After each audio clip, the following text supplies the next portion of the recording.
وسراجا وقمرا منيرا. فقد قال الله تعالى في كلامه المجيد وفي فرقانه الحميد: أعوذ بالله من الشيطان الرجيم. بسم الله الرحمن الرحيم. كتب عليكم الصيام كما كتب على الذين من قبلكم لعلكم تتقون. وقال تعالى في آيات أخرى: إن الله يأمر بالعدل والإحسان وإيتاء ذي القربى وينهى عن الفحشاء والمنكر والبغي يعظكم لعلكم تذكرون. وقال رسول الله صلى الله عليه وسلم: أين المسرفون كما قال. وقال تعالى لشان حبيبه: إن الله وملائكته يصلون على النبي يا أيها الذين آمنوا صلوا عليه وسلموا تسليما. اللهم صل على سيدنا مولانا محمد وعلى آل سيدنا مولانا رسول مدينة بشا رسول مارانو آشا رسول مرتم براثير مولا لوچنا رسول مرکاجے کرمے অনুপ্রেরণা। اللهم صل على سيدنا مولانا محمد وعلى آل سيدنا مولانا محمد. بلغ العلا بكماله كشف الدنيا بجماله أسند جميع خصاله صلوا عليه وآله. সমস্ত প্রশংসা মহান রব্বুল আলামিনের জন্য, যিনি আমাদেরকে শাবান মাসের একেবারে শেষ লগ্ন, শেষ জুমা এবং সামনেই আমাদের রমজান মাস উপস্থিত, এমন একটি সময়, বারাকাপূর্ণ সময়ে আমরা মসজিদে এসে যে রব আমাদেরকে মসজিদে আনলেন, সেই সমস্ত মানুষদের মধ্য থেকে যারা এখনো গাফেল হয়ে বাসার মধ্যে রয়েছেন, শুক্রবারের এই জুমার দিনের গুরুত্ব না বুঝে যারা এখনো বাসার মধ্যে রয়েছেন, তাদের মধ্য থেকে আমাদেরকে আগে ভাগেই যে রব আমাদেরকে নিয়ে আসলেন সেটা শুক্র আদায় করে সকলে বলে আলহামদুলিল্লাহ। লাভ করে দিল সারা বিশ্বের বিজয় কাউরাবের আসমি বিশ্ব মানবতার মুক্তির দিশায় রোজ আপনার সরকার উম্মতের অত্যন্ত আপনজন এবং কিয়ামত দিবসে উম্মতের সুপারিশকারী সেই নবী, যেনার কারণে দিন হিসেবে আমরা ইসলাম পেয়েছি, জান্নাতের রাস্তা পেয়েছি। পৃথিবীতে হাজার বক্রপথ, হাজারো শয়তান লক্ষ কোটি বক্রপথ বিছে রয়েছে মানুষকে বিভ্রান্ত করার জন্য, মানুষকে জাহান্নামের পথে নেওয়ার জন্য। এমনও হাজার বক্রপথ থেকে স্বচ্ছ সুন্দর সাগরীর বিজ্ঞান ভিত্তিক এবং সফলতা মণ্ডিত দুনিয়াতে আখেরাতে একটি পথ ইসলাম। এই জান্নাতের পথে আমরা আসতে পেরেছি, চলতে পেরেছি, চিনতে পেরেছি। সে নবীর উপরে দরুদ ও সালাম প্রেরণ করে সকলে বলি সাল্লাল্লাহু আলাইহি ওয়াসাল্লাম। সম্মানিত হাজিরিন, আজকে আলোচনার বিষয় হবে অশ্লীলতা পরিহার সম্পর্কে, পাশাপাশি রমাদানের গুরুত্ব সম্পর্কে কিছু আলোচনা করা হবে ইনশাআল্লাহ। রমাদান মাসের প্রস্তুতি সম্পর্কে আমরা কিছু আলোচনা করতেছি কয়েকজন থেকে। আজকে তার ধারাক্রমিক অশ্লীলতা পরিহারের ব্যাপারে এবং রমাদানের ফাইনাল প্রস্তুতির ব্যাপারে কিছু কথা বলা হবে। আল্লাহ রাব্বুল আলামিন আমাদের এই ব্যাপারে কথা বলার তৌফিক দান করেন। আমরা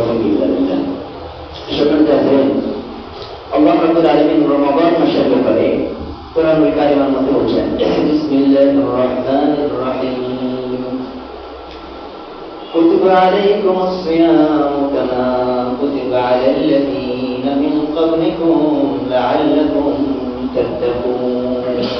বান্দারা, হে বান্দারা, তোমাদের উপর রমজানের রোজাকে ফরজ করা হয়েছে। এই রমাদান মাসটা তোমাদের জন্য আনয়ন করা হয়েছে। রমজানের মধ্যে রোজা থাকা, রমাদানকে পালন করা তোমাদের জন্য ফরজ করা হয়েছে।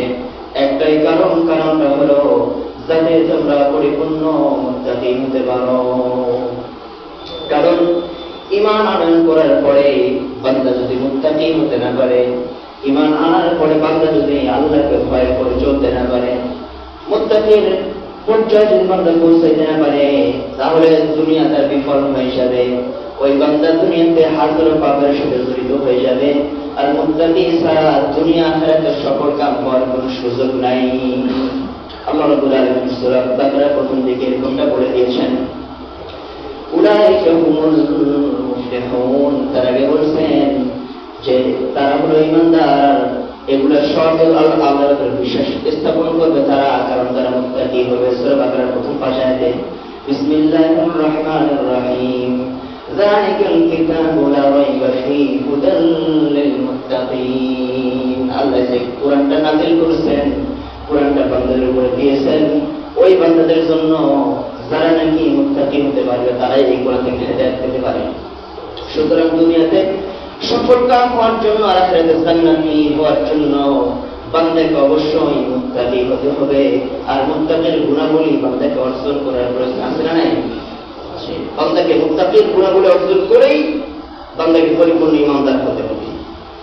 মুত্তাকি যদি বান্দা হতে না পারে, দুনিয়া বিফল, আখিরাতেও বিফল। সুতরাং ঈমানদার বান্দাদের কাজ হচ্ছে মুত্তাকি হওয়া। মুত্তাকি কাকে বলা হয়? মুত্তাকি হচ্ছে মুত্তাকির যে শব্দ তাকওয়া, তাকওয়ার অনেক বড় ব্যাখ্যা রয়েছে কোরআনুল কারীমের মধ্যে। প্রায় 258 বার তাকওয়া শব্দটি আল্লাহ নিয়ে এসেছেন। তাকওয়ার মোটামুটি অর্থ হচ্ছে আল্লাহকে ভয় করে চলা। আল্লাহ রাব্বুল আলামিন যেভাবে চলতে বলছেন, যেই ধাঁচে দুনিয়ার জীবনকে অতিবাহিত করতে বলছেন, আল্লাহ রাব্বুল আলামিনের কথা মতো জিন্দেগি গঠন করাই হইতেছে তাকওয়ার মূল অর্থ, আল্লাহকে ভয় করে চলা। আর রমাদান মাসকে এই কারণে আনা হয়েছে, আল্লাহ রাব্বুল আলামিন বলতেছেন তবে যেন মুত্তাকি হতে পারো, অর্থাৎ আল্লাহর বিধিবিধান করে যেন তোমার মধ্যে বাস্তবায়িত হয়। আল্লাহর বিধিবিধান গুলো যেন তুমি পরিপূর্ণভাবে বাস্তবায়ন করে চলতে পারো, সেই ট্রেনিংটা যদি তুমি গ্রহণ করতে পারো, এই জন্য রমাদানকে তোমার উপরে আমি খরচ করেছি। তাহলে আমি একটু আসি, রমাদানটা কি? আল্লাহ রাব্বুল আলামিন বলতেছেন রমাদানটা হচ্ছে হাদিস এবং উসুলের কিতাবগুলো থেকে গবেষণা করে দেখে আমরা দেখতে পাই, আর সিয়াম শব্দের অর্থ হচ্ছে বিরত থাকা, আত্মসংযম করা। কি থেকে বিরত থাকতে আমরা? আল্লাহ রাব্বুল আলামিন যতগুলো নিষেধ করেছেন, মা আতাকুমুর রাসূল ফাখুযুহু ওয়া মা নাহাকুম আনহু ফান্তাহু। আল্লাহ বললেন আমার রাসূল যেগুলো নিয়ে এসেছেন এগুলোকে আঁকড়ে ধরো, আর যেগুলোকে নিষেধ করেছেন এগুলোকে বর্জন করো। সুতরাং রমাদানের প্রথম কাজ হচ্ছে আল্লাহ রাব্বুল আলামিন বান্দাকে যেগুলোকে নিষেধ করেছেন এই নিষেধগুলো থেকে নিজেকে আত্মসংযম করবে, নিজেকে এই নিষেধগুলো থেকে বিরত রাখবে। একজন বান্দা যখন রমজানের নিয়ত করবে, রমজান আসার আগেই বান্দার মাইন্ডের মধ্যে একটা সেট আপ হয়ে যাবে, এই গত সময় আমি যা করেছি যত অপরাধ আমি করেছি, কিন্তু আমার সামনে রমাদান, এই রমাদান আসার আগেই এই রমজানের সাথ দেখার সঙ্গে সঙ্গেই বান্দার মনের মধ্যে, বান্দার চিন্তার মধ্যে একটা প্রতিজ্ঞা চলে আসবে। দুনিয়ার সকল মানুষেরা, দুনিয়ার সকল ইমানদারেরা, বিশেষ করে ইমানদারেরা অন্যান্য যত মাসে যত অপরাধ করুক, যত ভালো কাজ করুক না কেন, যত অপরাধ করুক না কেন, কিন্তু রমজান যখন বান্দারের সামনে চলে আসবে, বান্দা এবং দুনিয়ার সমস্ত ইমানদারেরা আল্লাহর সাথে চুক্তিবদ্ধ হয়ে যায়। সেগুলো রমজান মাস বান্দা আল্লাহর সাথে চুক্তিবদ্ধ, হে আল্লাহ যত অপরাধ আমি করেছি, যত অন্যায়ের সাথে আমি জড়িত ছিলাম, এই সামনে যে রমজান মাস আপনি আমাদেরকে দিচ্ছেন, এই রমজান মাসে এই সমস্ত অপরাধগুলো, সমস্ত অন্যায়গুলো ছেড়ে দিয়ে একনিষ্ঠ সহকারে ইমানদার হয়ে, ইমান সহকারে মুত্তাকি হয়ে আমি আমার জীবনটাকে পরিচালনা করার সকাল থেকে সন্ধ্যা চেষ্টা করব। এবং এই চেষ্টা করা, এই যে অপরাধ ছেড়ে দেওয়ার মন মানসিকতা নিজের মাইন্ডের মধ্যে সেট আপ করে নেওয়া, এটাই হচ্ছে বান্দা এই রমাদানে আল্লাহর কাছে চুক্তিবদ্ধ। অন্যান্য মাসে ইবাদত করছে, অপরাধ করছে, আল্লাহর কাছে মাপ চাইবে, কিন্তু রমাদানের ক্ষেত্রটা ভিন্ন। আমভাবে সকলের জন্য আল্লাহ রমাদানকে ফরজ করেছেন। একটি সমাজ, একটি পরিবার, সকলেই আমরা চুক্তিবদ্ধ। একটি সমাজের প্রত্যেক ইমানদার চুক্তিবদ্ধ প্রকাশ্য অপরাধ থেকে আমরা আল্লাহর কাছে ক্ষমা চাই এবং এই প্রকাশ্য অপরাধ থেকে আমরা বিরত থাকবো। এটা আল্লাহর কাছে কি চুক্তিবদ্ধ। রমাদান মাস আসলেই এটা বান্দা আল্লাহর সাথে চুক্তিবদ্ধ। সম্মানিত হাজিরিন, এজন্য রমাদান মাস যখন বান্দার সামনে আসে, রমাদান মাসের পবিত্রতার জন্য বান্দার সকল অপরাধ কাজগুলো, অন্যায় কাজগুলো ছেড়ে দেয়া বান্দার জন্য অপরিহার্য হয়ে যায়। খরচ তো বটেই অন্য সময়, কিন্তু এটা এই রমাদানের বরকতের জন্য, রমাদানের পবিত্রতার জন্য এবং রমাদানের শিক্ষার জন্য আমরা আল্লাহর কাছে একেবারেই চুক্তিবদ্ধ। রমজান আসলো, আল্লাহ সব ছেড়ে দিব, আমার মাইন্ডকে, আমার মনকে আপনার জন্য খাস করে দিব। এটা হচ্ছে রমজান মাসের পূর্ব প্রস্তুতির শিক্ষা। সময় বাদে তো আমরা অনেক অপরাধ করি, তার মধ্যে একটি অপরাধ হচ্ছে অশ্লীলতা সম্পর্কে। আজকে সে ব্যাপারে আমরা একটু কথা বলবো। গত জুমায়, কয়েক জুমায় বলছি, রমজান আসবে বিপদ ছেড়ে দেওয়ার চেষ্টা করবো, অন্যান্য কাজগুলো ছেড়ে দেওয়ার চেষ্টা করবো। বিশেষ করে অশ্লীলতা বর্তমান সময় এবং শয়তানের বড় ধরনের একটি হাতিয়ার। গত জুমায় বলছিলাম, আসমানের মধ্যে সর্বপ্রথম অপরাধ সংঘটিত হয়েছিল অহংকার, যেটা শয়তান করেছে। শয়তান অহংকার করেছে, এটা মানুষ ছিল না, সে জিনদের অন্তর্ভুক্ত ছিল। কিন্তু দুনিয়াতে এসে সর্বপ্রথম অন্যায় সংঘটিত হয়েছে হিংসা বিদ্বেষ। এগুলো থেকে বান্দার বিরত থাকা অত্যন্ত অপরিহার্য, দুটাই অত্যন্ত প্রয়োজন। আরেকটি কাজ যেটা জান্নাতে শয়তান ঘটিয়েছে মানুষের মাধ্যমে, এটা ওই আসমানে মানে জান্নাতে আল্লাহ রাব্বুল আলামিন বলছেন, এটা সূরা কোরআন কারিমে আল্লাহ রাব্বুল আলামিন এই কথাটি সুন্দর করে উল্লেখ করে বান্দাদেরকে বলে দিচ্ছেন, বিসমিল্লাহির রহমানির রহিম, ইয়া বনি আদম লা ইয়াফতিনান্নাকুমুশ শাইতান কামা আখরাজা আবাওয়াইকুম মিনাল জান্নাতি ينزع عنهما لباسهما ليريهما سوآتهما। আল্লাহ রাব্বুল আলামিন বান্দাকে বলতেছেন, হে আদমের সন্তানেরা, তোমরা ওই অপরাধ থেকে বিরত থাকো, এরকম অন্যায় থেকে বিরত থাকো যে অন্যায়টা শয়তান তোমাদের পিতা আদম আলাইহিস সালামের সাথে করেছিল। আদম আলাইহিস সালামের সাথে শয়তান এমন একটু অন্যায় করেছিল, এমন একটা চক্রান্ত সাজিয়েছিল, যে চক্রান্তের কারণে আল্লাহ রাব্বুল আলামিনের হুকুম অমান্য করে আদম আলাইহিস সালামের এরকম লজ্জা এবং আদম আলাইহিস সালামের আপনার লজ্জাশীলতা, আবরণ, পর্দা, আপনার লজ্জার পর্দা অর্থাৎ পোশাক শয়তান খুলে নিয়েছিল, নগ্ন করে ফেলেছিল, বিবস্ত্র করে ফেলেছিল। এটাকে বলা হচ্ছে লজ্জার পর্দাকে আল্লাহ রাব্বুল আলামিন এটা ঘটনা উল্লেখ করেছেন। শয়তান আদম আলাইহিস সালামের লজ্জার পর্দাকে খুলে দিয়েছিলেন কোথায়? জান্নাতে। আর দুনিয়াতেও শয়তানের প্রথম হাতিয়ার হলো আল্লাহ রাব্বুল আলামিন বলতেছেন, ইন্নাশ শাইতান ইয়ামুরুকুম ইন্নামা ইয়ামুরুকুম বিস-সুই ওয়াল ফাহশাই ওয়া আন তাকুলু আলাল্লাহি মা লা তা'লামুন। দুনিয়াতেও শয়তান বান্দাকে তার পথ থেকে, আল্লাহর পথ থেকে ফেরানোর জন্য প্রথম হাতিয়ার হিসেবে ব্যবহার করে অশ্লীলতাকে এবং ফাহশা কাজকে। অশ্লীলতাকে শয়তান প্রথম হাতিয়ার হিসেবে ব্যবহার করে দুনিয়াতে, আর জান্নাতেও এটা করেছিল। বান্দাকে, আদম সালামকে বিবস্ত্র করে ফেলেছিল, অশ্লীল করে ফেলেছিল। দুনিয়াতেও বান্দাকে, ইমানদারদেরকে শয়তান প্রথমত অশ্লীলতা দিয়ে ক্যাপচার করে ফেলে, অশ্লীলতা দিয়ে বান্দাকে এরকম আক্রমণ করে, বান্দাকে অশ্লীল করে ফেলে, বান্দাকে নগ্ন করে ফেলে, বান্দাকে বিবস্ত্র করে ফেলে, বান্দাকে লজ্জাহীন করে ফেলে দুনিয়াতে শয়তান। সুতরাং আল্লাহ রাব্বুল আলামিন বলতেছেন, হে মানুষেরা, তোমরা শয়তানের পথ অনুসরণ করো না, শয়তান থেকে তুমি ফিরে থাকো। কারণ শয়তান তোমার প্রথম কাজ যেটা করবে সেটা হলো তোমাকে অশ্লীল করে ফেলবে, তোমাকে অন্যায় কাজে সে জড়িয়ে ফেলবে। আল্লাহ রাসূল সাল্লাল্লাহু আলাইহি ওয়াসাল্লাম বলতেছেন যে আইনুন নাজরি জিনা, মানুষের দৃষ্টি হচ্ছে একটি জিনার অন্তর্ভুক্ত, অন্যায় অশ্লীলতার অন্তর্ভুক্ত। আল্লাহ রাব্বুল আলামিন কোন কারণের মধ্যে বলছেন, ওয়ালা তাকরাবুজ জিনা, তোমরা জিনার নিকটবর্তী হও না। আর জিনার নিকটবর্তী হওয়ার জন্য শয়তান প্রথমত চোখকে ব্যবহার করে, কারণ রাসূল সাল্লাল্লাহু আলাইহি ওয়াসাল্লাম বলতেছেন চোখের দৃষ্টিপাত হলো শয়তানের বিষাক্ত তীর। মিশকাত হাদিসের মধ্যে বলা হচ্ছে এই দৃষ্টিপাত হচ্ছে শয়তানের বিষাক্ত তীর।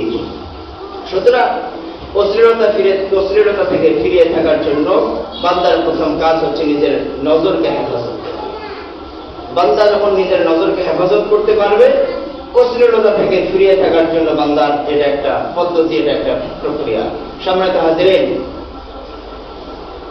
আল্লাহ রাব্বুল আলামিন বান্দাকে অন্য আয়াতে বলে দিচ্ছেন, ইন্নাল্লাহা ইয়া'মুরুকুম বিল আদলি ওয়াল ইহসান ওয়া ইতা'i যিল কুরবা ওয়া ইয়ানহা আনিল ফাহশাই ওয়াল মুনকারি ওয়াল বাগই ইয়া'iযুকুম লা'আল্লাকুম তাযাক্কারুন। আল্লাহ রাব্বুল আলামিন বান্দাকে বলতেছেন, ইন্নাল্লাহা ইয়া'মুরু বিল আদলি ওয়াল ইহসান। আল্লাহ বান্দাকে আদলের জন্য কি করেন? আদেশ করে থাকেন, এবং সদাচার হওয়ার জন্য, বিনয়ী হওয়ার জন্য, পরস্পরের মধ্যে একটু সহানুভূতিশীল হওয়ার জন্য আদেশ করে থাকেন, এবং নিকটবর্তীদের সাথেও সহানুভূতিশীল হওয়ার জন্য আদেশ করে থাকেন। আরেকটি হচ্ছে ওয়ায়ানহা আনিল ফাহশাই ওয়াল মুনকার, এবং অন্যায় এবং অশ্লীল কাজ থেকে বিরত থাকার জন্য আল্লাহ রাব্বুল আলামিন আদেশ করে থাকেন। যদি কোনো বান্দা রমাদান পেল, আর এই রমাদানের মধ্যে অশ্লীলতাকে পরিহার করতে পারলো না, অশ্লীলতার সাথে সে জড়িত হয়ে গেল, নজরকে হেফাজত করতে পারলো না, নজরকে সে হেফাজত করতে পারলো না, অশ্লীলতার সাথে সে জড়িয়ে গেল, আল্লাহ রাসূল সাল্লাল্লাহু আলাইহি ওয়াসাল্লাম বলতেছেন ওই ব্যক্তির রোজা, সে রোজা থাকুক অথবা রোজা না থাকুক, তার এই রোজা কোনো কাজে আসবে না। এজন্য সম্মানিত হাজিরিন, রমাদানের আগেই বর্তমান সময়ে এটা অত্যন্ত জরুরি একটা বিষয় হচ্ছে অশ্লীলতা থেকে এবং নজরের কুনজর থেকে নিজের নজরকে হেফাজত করতে, বিশেষ করে যুবকদের জন্য। আমরা বর্তমান সময়ের মধ্যে দেখি রমাদান এবং রমাদানের বাইরে এরকম বাজারগুলোর মধ্যে টিভি অবলম্বন চলতেছে, দাড়ি পাকা মানুষ, টুপিওয়ালা মানুষ, এরকম অনেক হুজুর অথবা এরকম টাইপের মানুষেরা, মুরব্বী মানুষেরা ওই চার স্টলে বসেছে, আর ওখানে গান বাদ্যবাজনা হচ্ছে, বাজতেছে বিভিন্ন রকম প্রেমালাপ, বিভিন্ন রকম ছবি ওখানে হিন্দি বাংলা ভাষায় চলতেছে, আর ওই বৃদ্ধ মানুষ ওখানে বসে স্পষ্ট করে টুকটুক করে দেখে আসছে টিভির মধ্যে।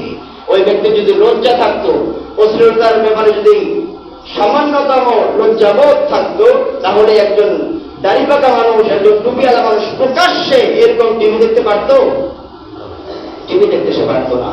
মানুষ যদি অশ্লীল হয়, অন্যায়কারী হয়, সে গোপনে অন্যায় করবে। অশ্লীলের এমন একটা বদগুণ যেটা মানুষ গোপনে যদি করে থাকে আল্লাহ তাকে ক্ষমা করতে পারেন, কিন্তু প্রকাশ্যে যদি কেউ করে তাহলে তার প্রকাশ্য তওবা ছাড়া তার ক্ষমা পাওয়ার খুব কষ্টকর ব্যাপার। সম্মানিত হাজিরিন, আদম আলাইহিস সালাম বলছি, শয়তান আদম আলাইহিস সালামকে অশ্লীল করেছে কোথায়?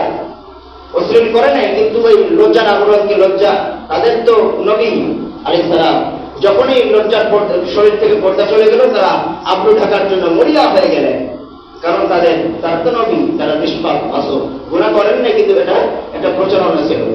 কিন্তু বান্দার ব্যাপারে দেখেন, অহরহ দেখতেছে লজ্জা তার মধ্যে আসতেছে না, শয়তান তার ভিতর থেকে লজ্জাটাকে কেড়ে নিয়েছে। সম্মানিত হাজিরিন, এজন্য আল্লাহ রাব্বুল আলামিন বলতেছেন, আল্লাহ রাব্বুল আলামিন আদেশ করেন কিসের? ইন্নাল্লাহা ইয়া'মুরু বিল আদলি ওয়াল ইহসান, আদলের এবং ইহসানের, তারপরে আত্মীয়র ব্যাপারে, সদাচারের ব্যাপারে। এই কয়টা গুণই আমাদের রমজানের আগে অর্জন করার দরকার আছে। আরেকটি হলো ইয়ানহা আনিল ফাহশাই ওয়াল মুনকার, অসৎ কাজ থেকে আল্লাহ বান্দাকে নিষেধ করেন। কিন্তু শয়তান কি করে? আল্লাহ রাব্বুল আলামিন এটা বলতেন অন্য আয়াতে যে ইন্নামা ইয়া'মুরুকুম বিস-সুই ওয়াল ফাহশা, আল্লাহ কিন্তু ফাহশা থেকে বিরত থাকার আদেশ করেন। কিন্তু শয়তান, একজন মানুষ যখন শয়তানের প্রধান অনুসরণ করবে, শয়তানের পথ অনুসরণ করবে, শয়তান প্রথমত তাকে অশ্লীল করবে এবং তার লজ্জাহীনতাকে দূর করে দিবে। এরকম প্রকাশ্যে সে টিভি দেখবে, তার মনের মধ্যে কিছু আসবে যায় না, তার কষ্ট লাগবে না, তার লজ্জাও লাগবে না। এরপরে যুবকদের, সম্মানিত হাজিরিন, সময় সংকীর্ণ, যুবকদের রমাদান সামনে, রমাদান আসার আগেই যুবক ভাইরা যারা রয়েছেন এবং অন্যান্য সকল মুসল্লি যারা আমরা রয়েছি, রমাদান চলে আসছে, আসার আগেই একটা নিয়ত আপনাকে আমাকে করতে হবে যে আমি আমার নজরকে, আমার চিন্তাকে, আমার জবানকে, এগুলাকে অশ্লীল জিনিস থেকে একেবারে দূরে রাখবো। 1 মাস আমি অশ্লীলতার দিকে তাকাবো না, টিভির দিকে আমি তাকাবো না, আমি আমার মোবাইলের মধ্যে অশ্লীলতা কোনো কিছু যেন আমার নজরে না আসে, প্রয়োজন হয় এগুলোকে ছুড়ে ফেলে দেবে ইনশাআল্লাহ। সম্মানিত হাজরিন, রমাদান আমাদের জন্য অত্যন্ত একটি গুরুত্বপূর্ণ মাস। এ মাসে বান্দা নিজেকে, নিজের শরীরকে, নিজের মাইন্ডকে, নিজের মনকে আল্লাহর জন্য খাস করতে পারে। অন্যান্য মাসে যত কষ্টকর, রমজান মাসে আল্লাহর জন্য নিজেকে প্রস্তুত করা তত বেশি সহজতর। আল্লাহ রাব্বুল আলামিন এই বদগুণগুলো থেকে আমাদেরকে দৃঢ়ভাবে প্রস্তুতি নেওয়ার তৌফিক দান করেন। একটি ডক্টর নাবিলের একটা রিপোর্ট আমি দেখলাম, তিনি একটি কথার মধ্যে বলছেন যে রমাদান মাস যখন চলে আসে, যারা অশ্লীলতার বিশেষ করে নজরে হেফাজত করে না, এই অশ্লীল জিনিসের দিকে বেশি বেশি করে দেখে, তাদের মাইন্ডের মধ্যে, তাদের এই ব্রেইনের মধ্যে একটা ব্যাক সিগন্যাল গুলা সেভ হয়ে যায়, আর তাদের মস্তিষ্কটা হয় একটা নষ্ট মস্তিষ্ক। এখানে গুড সিগন্যাল গুলো আসে না, ভালো কাজ সে উৎসাহ পায় না, ভালো কাজ। এই জন্য যুবকেরা ভালো কাজ করতে পারে না এখন, কারণ তারা অশ্লীলতার সাথে জড়িত হয়ে গেছে। সম্মানিত হাজরিন, আর এই নজরের হেফাজত করে যদি আমি এই এক মাস আমি চলতে পারি, তাহলে ইনশাআল্লাহ পরবর্তী সময়গুলো আমাদের সহজ হবে মুত্তাকি হয়ে বাঁচার জন্য। এজন্য আল্লাহ রাব্বুল আলামিন বান্দাকে মুত্তাকি হওয়ার জন্য সবক দিচ্ছেন, আর এই সবক গ্রহণ করার জন্য অবশ্যই আপনাকে আমাকে পূর্ণ ইয়াকিনের সাথে রমজানের মধ্যে প্রবেশ করতে হবে, নিয়ত করতে হবে। আল্লাহ রাব্বুল আলামিন যতটুকু কথা বললাম আমল করার তৌফিক ইনায়াত করুন। ওয়া মা তাওফীকি ইল্লা বিল্লাহ। সুবহানাল্লাহি ওয়া বিহামদিকা আশহাদু আল্লা ইলাহা ইল্লা আনতা আস্তাগফিরুকা ওয়া আতুবু ইলাইক।